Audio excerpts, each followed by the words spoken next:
Assalamualaikum. Salam. Waalaikumsalam. Ya, terima kasih Pak. Ya, saya akan masuk.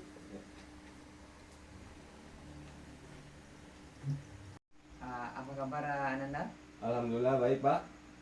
Kalau boleh tahu, Ananda ada apa keperlu ke sini? Saya ingin berkonseling dengan Bapak. Sebelumnya Ananda sudah tahu apa itu konseling? Tempat di mana siswa bisa bercerita akan masalah yang dialami Pak.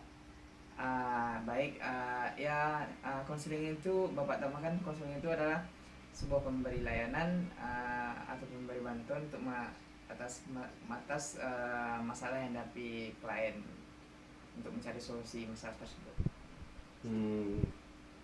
Baik Pak. Jadi sebelum kita memulai proses konseling ini, alangkah lebih baiknya Anda perkenalkan diri dahulu. Nama saya Muhammad Arif Ramadan Pak. Baik, Bapak, nama Bapak di sini sebagai konselor Anda adalah Muhammad Adib, bisa dipanggil Adib. Baik Pak. Stop dit. Baik Pak. Baik, kalau silakan Anda ceritakan tentang apa maksud tujuan Anda datang ke sini. Begini Pak, saya merasa sangat aneh dengan teman-teman saya Pak. Aneh maksudnya bagaimana? Aneh sekali Pak, semua teman-teman saya seperti menjauhi saya Pak. Padahal saya tidak pernah melakukan salah pada mereka. Saya selalu baik pada mereka. Bahkan kalau saya minta tolong pun, saya selalu memberikan imbalan kepada mereka. Sudah berapa lama hal itu terjadi? Sudah lama sih Pak, tapi puncaknya baru akhir-akhir ini. Saya seperti dikucilkan oleh teman-teman saya. Saya tidak tahu apa salah saya. Setiap saya bertanya pada mereka tentang apa salah saya, semua tidak ada yang menjawab. Mereka hanya cuek dan memberikan saya sendiri. Maksud dikucilkannya bagaimana itu? Ya dikucilkan Pak. Semisal saat saya ingin ikut gabung saat pembicaraan atau ikut-ikut ngobrol bersama mereka, saya seperti tidak dianggap Pak. Apa Anda pernah berbuat salah kepada teman-teman Anda?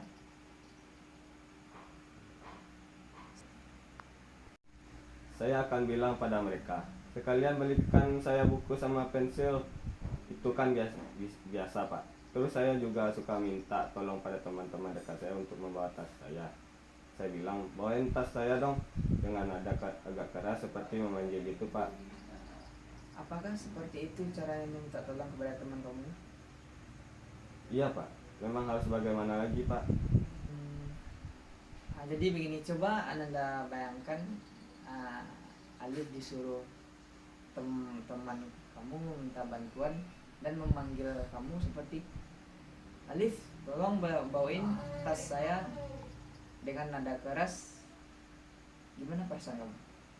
Nah, apakah kamu akan melalainya kalau teman kamu akan bilang kayak begitu? Mungkin saya merasa seperti pembantunya Pak. Nah, itu yang dirasakan oleh teman-teman kamu itu.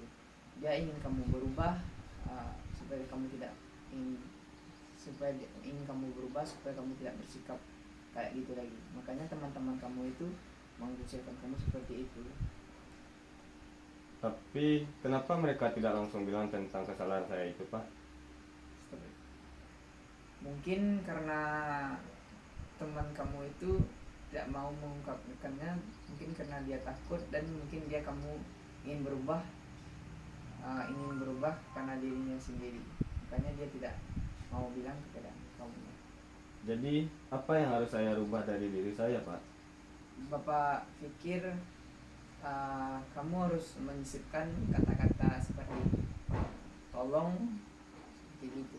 Kalau contohnya kayak gini, tolong bawakan tas aku, atau tidak, tolong bawakan tas, dan juga tolong belikan pena, nanti di kelas aku akan bayar uang kamu, seperti kayak gitu.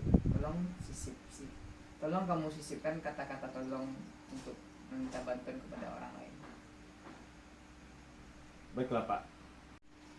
Baik, bisa kamu coba praktekkan contoh yang Bapak berikan tadi? Bisa Pak. Tolong belikan aku buku dan pensil yang ntar uang waktu di kelas aku bayar ya. Baik, setiap kamu meminta tolong, jangan lupa sisipkan kata-kata tolong ya. Baik Pak, tetapi bagaimana cara saya untuk meminta maaf kepada teman-teman saya? Baik, Bapak ada satu teknik yang bisa kamu lakukan untuk membayangkan apa yang dia pikirkan atau dirasakan oleh teman-teman kamu yang kamu harapkan. Teknik seperti apa itu Pak? Namanya itu teknik kursi kosong. Di sini kamu lihat kan ada kursi kosong. Bayangkan di kursi itu ada temanmu dan katakan padanya apa yang ingin kamu katakan agar dia bisa memaafkanmu. Teknik ini ada dua cara. Yang pertama, kamu bisa membayangkan jawaban temanmu dengan jawaban teman kamu dengan peragakan dengan cara yang satu lagi, kamu bisa menjawab sendiri tanpa memperagakannya. Baik Pak, akan saya coba. Yuri, maafin aku ya. Selama ini aku selalu tidak sopan saat meminta tolong padamu. Aku tahu kamu marah dengan caraku. Maafin aku ya. Aku janji tidak akan seperti itu lagi. Jadi dua cara itu kamu lebih milih memperagakan teknik yang kedua untuk berbicara dengan teman kamu ya? Iya Pak. Kalau begitu kamu harus menerapkan itu ya. Baik Pak. Jadi sekarang kamu bisa mengatakan kepada teman kamu Yuri itu bahwa kamu merasa bersalah karena selama ini telah berlaku tidak sopan dengan menyuruhnya tanpa meminta tolong. Nah, kamu bisa katakan seperti itu pada Yuri ya. Baiklah, saya akan mengatakannya kepada Yuri seperti itu Pak. Baik. Dan Bapak juga pernah mengalami masalah yang sama seperti masalah yang Ananda alami. Pada saat saya masih sekolah dulu, dan alhamdulillah saya pun sudah menjadi sahabat sampai sekarang dengan teman Bapak yang lama itu. Cara Bapak yaitu dengan cara yang tadi, meminta maaf dan mengakui kesalahan Bapak dengan niat yang tulus, dengan nada yang lemah lembut. Baik Pak, saya akan mencobanya Pak. Bagus. Jadi untuk setiap ingin meminta bantuan kepada teman atau keluarga, haruslah memulai dengan kata minta tolong. Jangan pernah lupakan itu ya. Baik Pak, terima kasih banyak atas nasihatnya Pak. Pak, sebagai permintaan maaf kepada teman-teman saya, itu Pak, saya ingin membelikan buku atau cerpen sama si Yuri itu Pak, karena dia suka membaca buku cerita gitu Pak.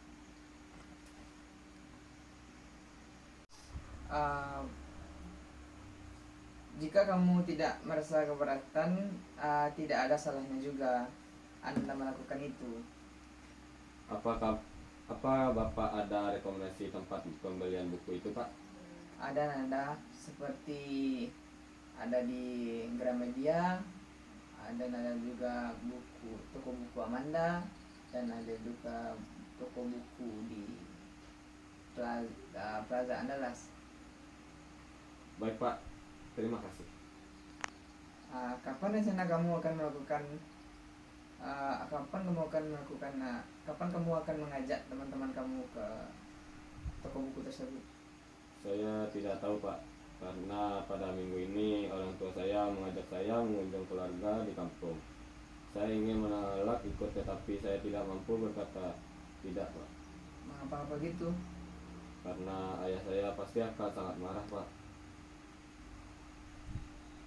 Apa yang dilakukan papa kamu kalau kamu marah? Saya takut Pak. Kamu bisa tirukan bagaimana saat ayah kamu marah, atau mengutarakan emosi kepada marahnya kepada kamu. Baik Pak. Kamu itu pembangkang tidak pernah mau mendengarkan apa yang ayah bilang, selalu membangkang. Kamu anak gak berguna. Gitulah Pak, kalau ayah marah saya takut ayah akan melukai saya. Kamu tidak perlu takut. Ayah kamu tidak akan melakukan kepada kamu. Dia sangat sayang pada kamu. Mungkin saat itu ayah kamu lelah. Bapak mirip sekali dengan kakak saya. Cara bicaranya jika saya kena marah. Benarkah? Tetapi saya di sini hanya sebagai konselor dan Anda sebagai klien saya. Iya Pak, maaf. Tidak apa-apa. Kalau begitu, kapan Bapak bisa mendengar permasalahan kamu? Sepertinya 3 hari lagi saya akan kesini Pak. Baiklah. Jangan pernah lupa ya untuk mengucapkan kata tolong setiap meminta bantuan. Baik Pak. Stop deh. Baik, apakah masih ada yang bisa Bapak bantu lagi? Ada, jadi begini Pak, saya sangat sulit peka dengan keadaan di sekitar saya. Sampai saya tidak sadar bahwa saya telah mengecewakan sahabat saya Pak. Bapak juga sadar bahwa Ananda sangat sulit peka terhadap lingkungannya. Lantas saya harus bagaimana Pak? Begini, Bapak akan bantu kamu untuk bisa peka dengan lingkungannya dengan teknik sensitisasi. Baik Pak. Stop deh. Baik, kita susun daftar kesensian kamu dari yang paling besar dulu ya. Baik Pak. 1, melihat orang terluka, kamu akan peduli. Yang kedua, melihat teman di jalan, kamu akan menyapa dengan senyum.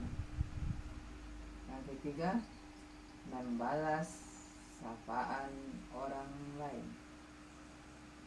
Konsel.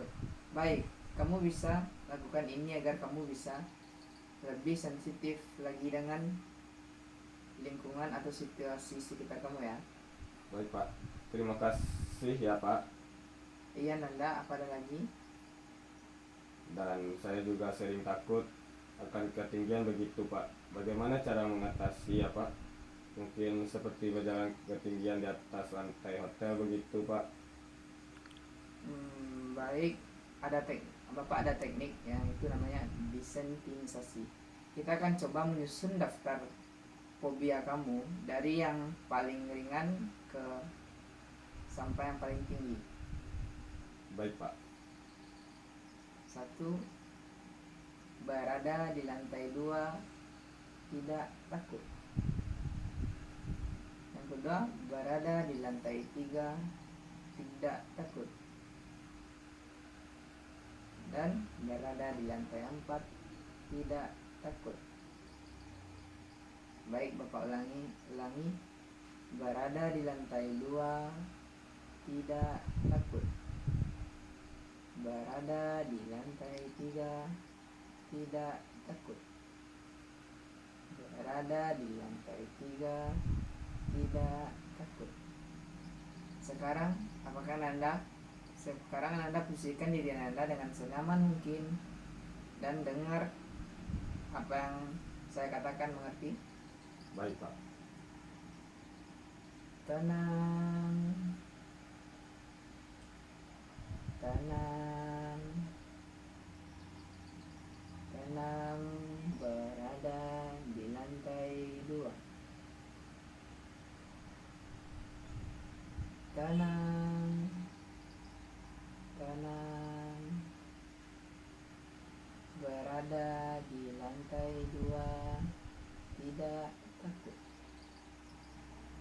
Tenang, tenang, tenang, berada di lantai 3, tidak Apa Anda sudah tenang? Sudah Pak. Baik.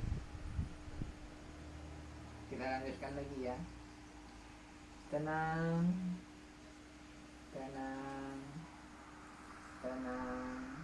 Berada di lantai 3, tidak takut. Tenang. Tenang. Berada di lantai 2, tidak takut.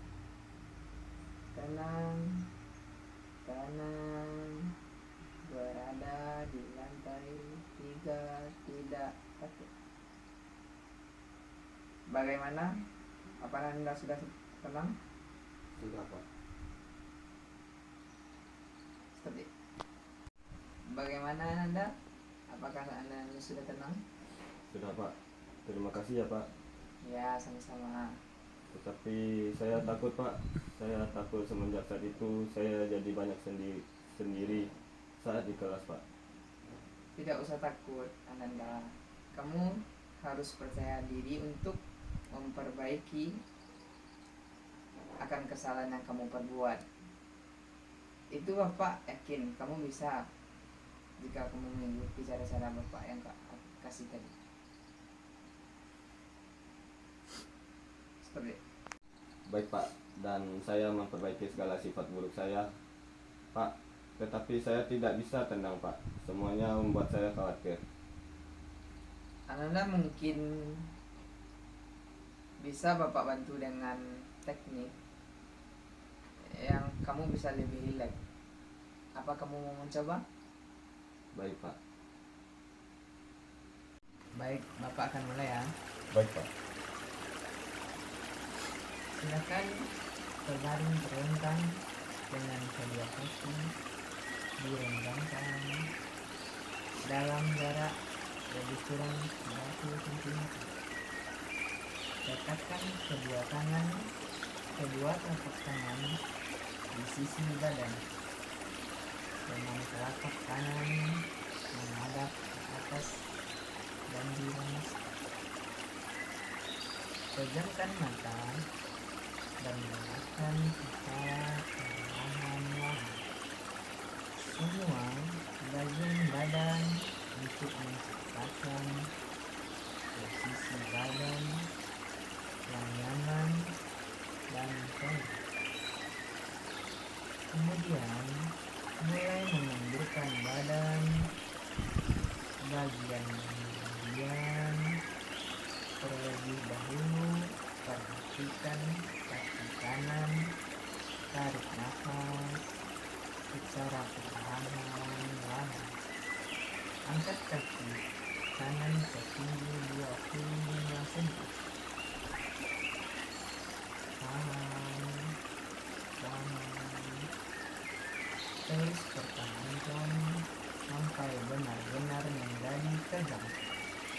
Tendurkan otot-otot kaki. Biarkan ia turun ke lantai dengan sendirinya. Hembuskan nafas secara tiba-tiba. Gerakan kaki secara lemah lembut dari kanan ke kiri.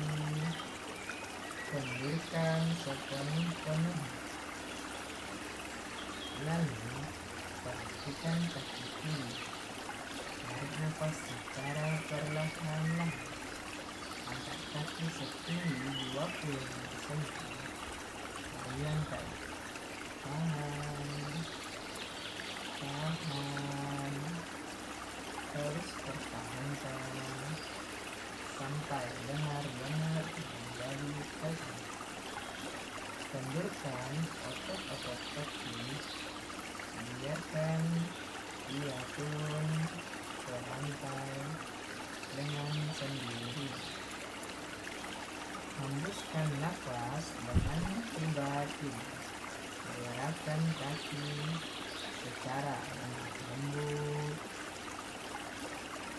dari kanan ke kiri. Kendurkan sepenuh-penuhnya. Lupakan keadaan kaki kiri. Kemudian arahkan perhatian pada otot pinggul, pantat, dan lutut. Tegangkan, kendurkan, tegangkan, kendurkan. Sekali lagi, tegangkan, kendurkan. Selanjutnya, perhatikan bagian perut. Tarik nafas dalam-dalam melalui hidung dan hembuskan perut. Tahan nafas dan hembuskan udara melalui mulut serentak dengan mengendurkan semua otot-otot perut dan ikat membuat hingga ke bagian dada. Tarik nafas dalam-dalam melalui hidung dan hembuskan dada. Tahan, dan hembuskan ke udara melalui mulut sambil mengendurkan semua otot-otot dada dan rongga dada. Pindah ke bagian bahu dengan tidak menggerakkan lengan. Gerakkan kedua bahu sampai bagian depan dari badan. Kendurkan kembali dan biarkan ia turun dengan sendiri pelan-pelan. Selanjutnya, perhatikan daerah bagian leher dengan perlahan-lahan dan lembut. Putar leher ke kanan, ke kiri, ke kanan, ke kiri, dan kembali ke tengah seperti biasa. Kemudian kendurkan otot-otot leher. Lalu perhatikan bagian lutut. Gerakan belakang ke atas, ke bawah, ke kiri, ke kanan, ke atas, ke bawah, ke kiri, ke kanan. Kendurkan. Masukkan kedua bibir dalam bentuk mencibir. Ketukkan kedua bibir dalam bentuk mencibir. Kemudian kendurkan, kempotkan otot-otot pipi dan kendurkan, dan pegangkan ujung hidung dan kendurkan, dan taikkan punggung. Kemudian kendurkan.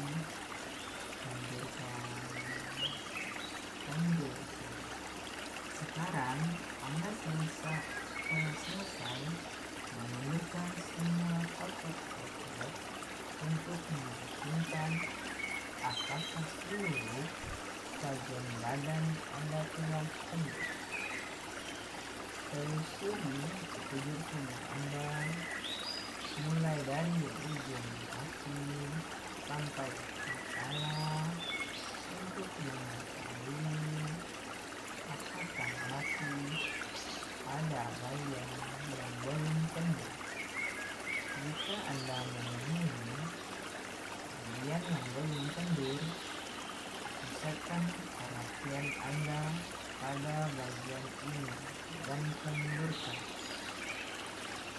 Anda telah melakukan kemenangan yang penuh. jiwa Anda sekarang dalam keadaan tenang. Anda adalah bebas, sebebas-bebasnya. Anda melihat lautan kedamaian dan ketenangan. Sekarang Anda menemukan bahwa saat ini Anda berada di alam yang penuh dengan ketenangan, dan ketentraman. Indahnya kicauan burung-burung merdu, petikan riak air yang senada yang mengalir begitu tenang dan menyeluruh, serta musang angin yang membersihkan dengan bersih-bersih. Anda bebas melepaskan pandangan Anda. Anda menikmati indahnya pemandangan yang hijau dan menakjubkan. Menikmati bunga-bunga yang bermekaran seiring dengan kedamaian hati yang Anda rasakan. Sekarang, bayangkan Anda berjalan ketika kaki langkah lembut. Setiap langkah dan alunan tanganmu selalu diselingi indahnya bunga yang berwarna merah. Canda tawa kupu-kupu yang cantik berterbangan menyeberangi Anda.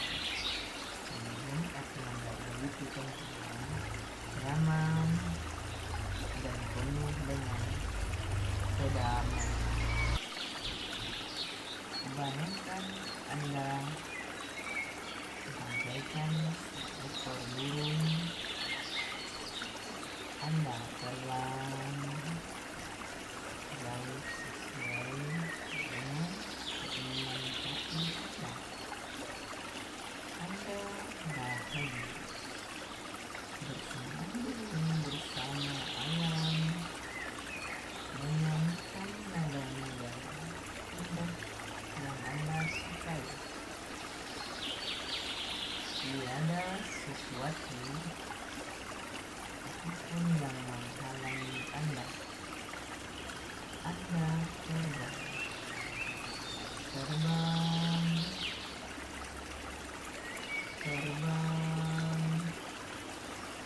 dan Anda hinggap pada sebuah bahana yang memberikan kemenangan terhadap diri Anda, dan Anda merasa nyaman di sana. Bagaimana Anda? Apakah kamu sudah lebih tenang? Sudah Pak, terima kasih Pak. Lalu kapan Bapak bisa mendapat kabar dari perkembangan yang ada dapat ini? Bagaimana jika 2 hari lagi saya akan kembali menemui Bapak kembali? Baiklah, Bapak akan menunggu kabar baik. Baik Pak. Baik, jika tidak ada lagi, mari kita tutup konseling kita pada hari ini. Baik Pak, terima kasih Pak. Saya permisi Pak. Assalamualaikum. Waalaikumsalam.